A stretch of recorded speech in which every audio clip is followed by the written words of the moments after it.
Hello everyone, welcome to my channel. कैसे हैं आप सब? उम्मीद करती हूँ आप सब बहुत अच्छे होंगे। एक बार फिर से मैं आप सबके लिए घर और किचन से जुड़ी हुई कुछ ऐसी टिप्स लेकर आई हूँ जो डेली लाइफ में आपको बहुत काम आएगी। तो चलिए देख लेते हैं। पहला टिप्स है, कई बार बच्चे अचानक से आलू के पराठे खाने का जिद करते हैं पर आलू बॉयल किया हुआ नहीं है। उस वक्त क्या करें? और बच्चे अगर कुछ भी खाने का जिद करते हैं तो जब तक उन्हें ना दिया जाए वो कुछ और नहीं खाते हैं। तो उस समय में आप एक छोटा सा काम कर सकते हैं। आलू को छील लीजिए और छीलने के बाद छोटे छोटे टुकड़ों में कट कर लीजिए। इससे भी छोटे टुकड़ों में आप कट कर सकते हैं जिससे कि ये जल्दी बॉयल हो जाए। अब किसी भी बर्तन में थोड़ा सा पानी रख दीजिए और उसमें नमक डाल के सारे आलू को रख दीजिए, जिससे कि ये 2 से 3 मिनट के अंदर में या फिर 4 मिनट के अंदर में, ज़्यादा से ज़्यादा 4 मिनट लगती है और ये बॉयल हो जाती है। उसके बाद आप इस सारे आलू को छान के निकाल लीजिए और ग्लास की मदद से फटाफट इसे मैश कर लीजिए। अगर कम भी बॉयल हुआ होगा आलू तब भी ये फटाफट मैश हो जाएगी, क्योंकि गर्म है। तो इस तरीके से आप बच्चों की फरमाइश पूरा कर सकते हैं। समय भी कम लगती है और जल्दी से आलू बॉयल हो जाती है। तो इमरजेंसी में आप ये ट्रिक ट्राई कर सकते हैं। चलिए नेक्स्ट टिप्स देख लेते हैं। इसके लिए हमें चाहिए बॉटल। आप कोई भी बॉटल ले सकते हैं, तेल की बॉटल या फिर पानी, कोल्ड ड्रिंक की कोई भी बोतल है वो ले सकते हैं। 1 लीटर वाली या आधी लीटर वाली ले लीजिए। उसके ढक्कन में हमें होल करना है। कोई भी नोकीली चीज़ को आप गर्म करके और इस तरह से होल करेंगे तो होल हो जाएगी। ज़्यादा मोटा होल नहीं कीजिएगा, धागा के हिसाब से होल कीजिएगा। धागा पतली है तो पतली होल कर लीजिए, मोटी धागा है तो मोटी होल कर लीजिए। अब धागा डाल के हमें इसमें नॉट लगा लेने हैं। तो थोड़ा मजबूती से नॉट लगाइएगा इस तरह से, और धागा भी मजबूत लीजिएगा जिससे कि ये टूटे नहीं। अब इस धागा को हम अंदर ही सेट कर देंगे और अब वापस से इस ढक्कन को बॉटल में लगा देंगे। लगाने के बाद अब चाकू हम गर्म करेंगे और जो बॉटल का पिछला हिस्सा है उसे कट करके हटा लेंगे, जिससे कि बॉटल ओपन हो जाए। तो लेंथ हमें रखना है, बस बॉटल का पिछला हिस्सा थोड़ा सा कट करना है जिससे कि बॉटल ओपन हो जाए। अब इसमें हमें रखना है झाड़ू। जो सीख वाली झाड़ू है जिससे हम क्लीनिंग करते हैं, तो क्लीनिंग करते समय कई बार झाड़ू की सीख हाथ में चुभ जाती है या फिर जो तार बंधी रहती है वो भी चुभती है। और झाड़ू धीरे धीरे ना जब हम सफाई करते हैं तो ये ढीली होने लगती है और एक एक सीख निकलने लगती है, जिससे कि बहुत जल्दी हमारी झाड़ू खत्म हो जाती है। सीख गिरती रहती है, इधर उधर बिखर जाती है, इतना ध्यान नहीं देते हैं। तो इस तरह से जब आप बॉटल में लगा के और बॉटल को गर्म करके फिक्स कर देंगे, इसमें गैस को ऑन कर लेना है और बॉटल को इस तरह से गर्म करना है और कपड़े की मदद से फिक्स करना है। तो इससे आपकी झाड़ू मजबूत हो जाती है, एक भी सीख नहीं निकलती है और सफाई करते समय ना तार चुभती है इसकी और ना ही सीख चुभती है। और धागा लगाने का फ़ायदा ये है कि आप सफाई करने के बाद झाड़ू को कहीं पे टांग के भी रख सकते हैं। बिना पानी में धोए हुए आज मैं गंदे से गंदे जैकेट को साफ करने का बहुत ही आसान तरीका बताऊंगी, जो कि इमरजेंसी के लिए काफ़ी हेल्पफुल टिप्स है। कई बार ऐसा होता है कि सर्दियों में कई दिनों तक धूप नहीं निकल रही है और जितने भी जैकेट है, कोट है, ब्लेजर है या फिर बच्चों की कोटी है वो गंदा है। उस वक्त हम क्या करें? खासकर छोटे बच्चों के साथ ये समस्या बहुत ज़्यादा होती है। बच्चों के पास चाहे जितने भी कपड़े क्यों ना हो, सर्दियों में कम पड़ जाते हैं, क्योंकि बच्चे दिन भर खेलते रहते हैं तो उनको गंदा होते रहता है कपड़ा, और पानी से भी खेलते हैं तो गीला कर लेते हैं। तो दिन में कई बार उनके कपड़े हमें चेंज करने होते हैं।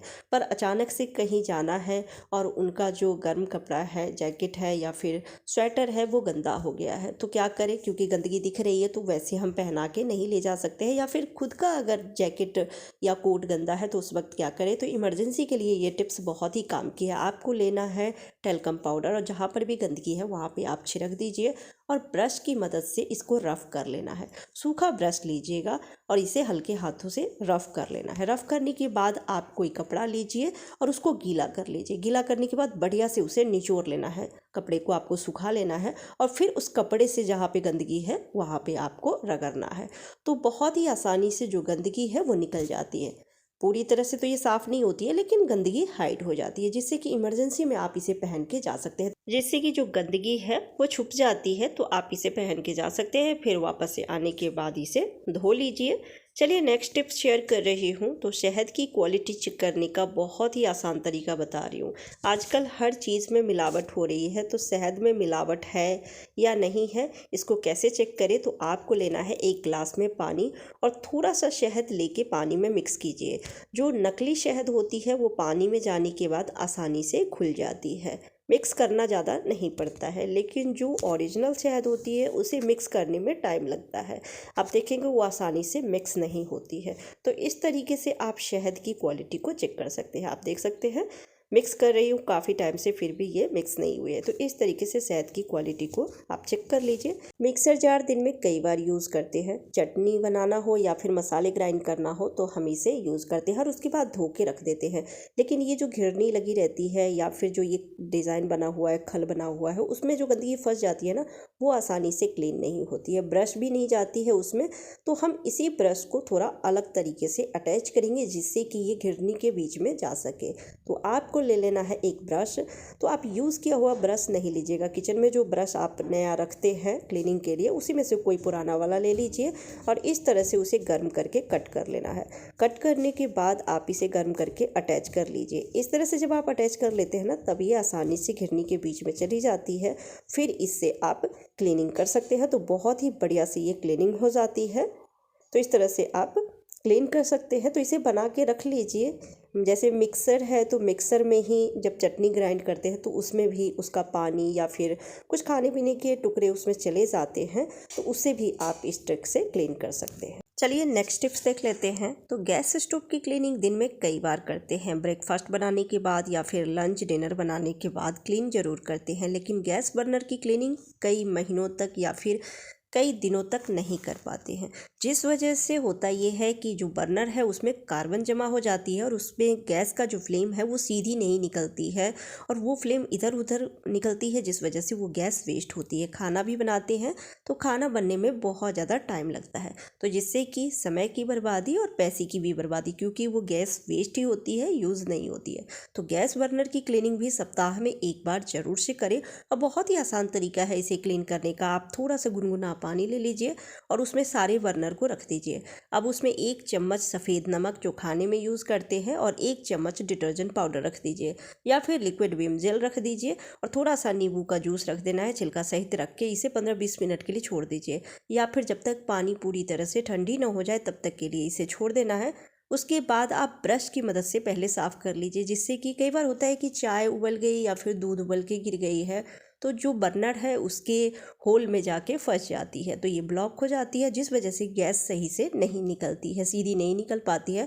तो पहले ब्रश से आप साफ़ कर दीजिए, जिससे कि जो जाली ब्लॉक होगी वो अनब्लॉक हो जाएगी। उसके बाद आपको स्क्रबर से इसे रफ करके साफ़ कर लेना है। तो इस टिप से जब आप साफ़ करेंगे ना तो गैस बर्नर बहुत अच्छे से साफ़ हो जाएगी और गैस बढ़िया से यूज़ होगी, खाना भी फटाफट बन जाएगी। तो मैं ब्रश से इसे साफ़ कर ली हूँ, अब स्क्रबर से साफ़ कर लेती हूँ। तो ये टिप्स बहुत ही बढ़िया है। सप्ताह में एक बार तो आप ज़रूर इस टिप्स के साथ बर्नर को क्लीन कीजिएगा, तो इससे आपके ही पैसे बचेंगे और खाना भी फटाफट बन जाएगी। अब इसे मैं धो लेती हूँ।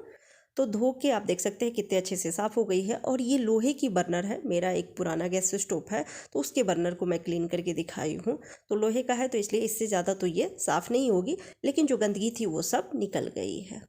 तो कैसा लगा आपको आज के सारे टिप्स, कमेंट करके ज़रूर बताइएगा। अच्छी लगी हो तो प्लीज़ वीडियो को लाइक एंड शेयर कर दीजिएगा। Bye bye, take care.